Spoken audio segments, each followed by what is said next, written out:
মানুষ বিশ্বাস করতে চায় না যে এক সময় এই পৃথিবীতে এই বিশাল বিশাল ভয়ঙ্কর সব প্রাণীগুলা ঘুরে বেড়াইতো, দৌড়ে বেড়াইতো। এখন যেখানে ধরেন আমি আপনি হাঁটি, যেখানে বাসের জ্যাম লাগে, যেখান দিয়ে ট্রেন চলে, যেখান দিয়ে বিমান উড়ে আকাশের, এই সমস্ত জায়গায় এই ধরনের বিশাল বিশাল ভয়ানক সব প্রাণীগুলো উড়ে বেড়াতো, ঘুরে বেড়াতো, দৌড়ে বেড়াতো।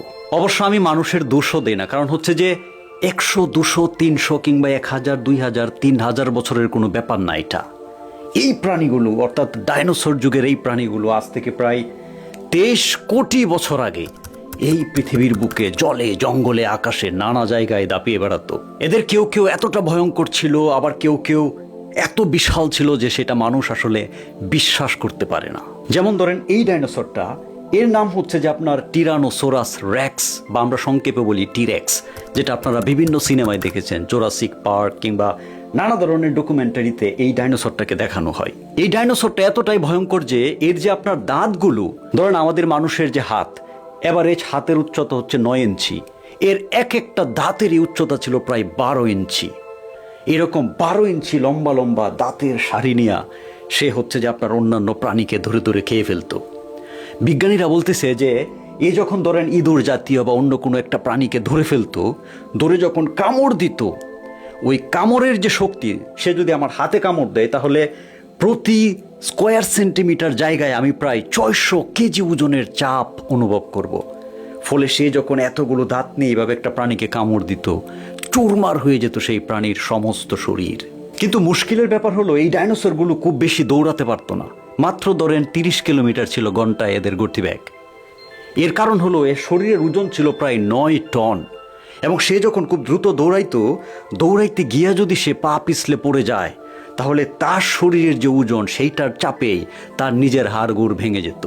এবং একবার যদি হাড়গোড় ভেঙে যায় তাহলে অন্য ডাইনোসর দেখা গেল তার সাথে যুদ্ধ করে তাকে হারিয়ে ফেলতো, মেরে ফেলতো, কিংবা সে নিজেই শিকার ধরতে না পেরে তিলে তিলে কোনো এক জঙ্গলে মারা যেত। তবে সব ডাইনোসর যে এতটা ভয়ঙ্কর ছিল ব্যাপারটা কিন্তু তা না। যেমন ধরেন এই ডাইনোসরটা, এর নাম হচ্ছে আর্জেন্টিনোসোরাস। এই ডাইনোসরটার শরীরে প্রায় 1 লক্ষ কেজি মাংস ছিল, অর্থাৎ এভারেজ যে মানুষ, এরকম প্রায় 1400 মানুষের সমান ছিল এই ডাইনোসরটার সাইজ। এই আর্জেন্টিনোসোরাস এতটাই বিশাল ছিল যে কল্পনা করেন যে একটা 12 তলা বিল্ডিং, এই 12 তলা বিল্ডিংয়ের উপরে আপনি যদি ফুলের গাছ লাগান ছাদের মধ্যে, এই ডাইনোসর মাটিতে দাঁড়ায় সেগুলো খেয়ে ফেলতে পারবে। দেখুন, বর্তমান পৃথিবীর সবচেয়ে বিশাল ডাঙায় যে প্রাণীগুলো বসবাস করে তার মাঝে হচ্ছে আফ্রিকার বড় বড় কালো কালো হাতিগুলো। এরকম প্রায় 17টা হাতি যদি আপনি বড় বড় এক করেন, যে সাইজ, যে মাংস, যে আকার ধারণ করবে, এই রকম আকার ছিল এই বিশাল আর্জেন্টিনোসোরাস ডাইনোসরটার।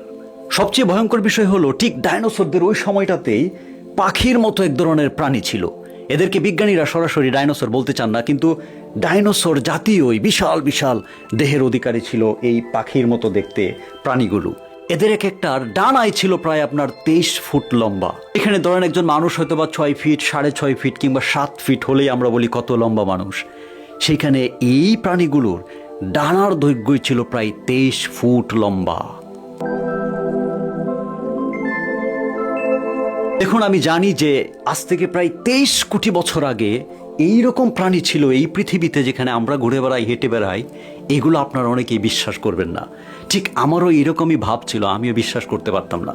কিন্তু আমি যখন জার্মানিতে আসি, জার্মানির ব্যাভারিয়া নামক একটা স্টেট আছে, ইনফ্যাক্ট আমি যেখানে থাকি নর্থ ওয়েস্ট জার্মানিতে, এইখান থেকেই পিসবার্গ নামক একটা জায়গা আছে যেখানে বিশাল এক কয়লার খনি আবিষ্কার হয়েছে। সেইখানে তারা কয়লার খনিতে খুঁড়তে গিয়ে এই ধরনের ডাইনোসরের কিছু ছোট ছোট দাঁত, ফসিল, হাড়গোড় খুঁজে পায়। এবং বাভারিয়া স্টেটে তারা এই সমস্ত ডাইনোসরদের যে কঙ্কাল কিংবা তাদের যে জীবাশ্ম, সেগুলো তারা খুঁজে পায় এবং জাদুকরে সংরক্ষণ করে।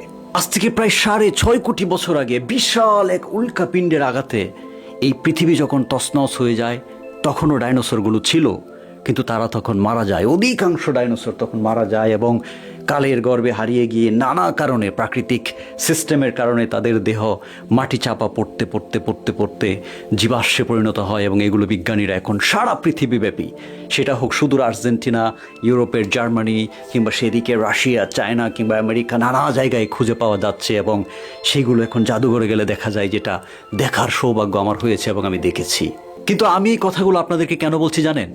আমরা মানুষরা এতটাই ভাগ্যবান, আমরা মানুষরা এতটাই মেধা কিংবা ব্রেইনের অধিকারী যে আমরা চাইলে এই যে সমস্ত রহস্য, এই যে প্রকৃতির এক বিশাল জগৎ, যেটা হোক 23 কোটি বছর কিংবা তারও আগে কিংবা বর্তমান সময়ের কোনো রহস্য, সেইটাকে জানা, সেটাকে আবিষ্কার করা, সেটাকে বোঝার ক্ষমতা আমাদের মানুষের আছে। এবং যুগ যুগ ধরে জ্ঞানী, বিজ্ঞানী, সাহিত্যিক, লেখক, ফিলোসোফার তারা চেষ্টা করেছেন সেই সমস্ত রহস্যগুলোকে, সেই সমস্ত জগতের ব্যাপারগুলোকে বোঝার এবং মানুষকে বোঝানোর।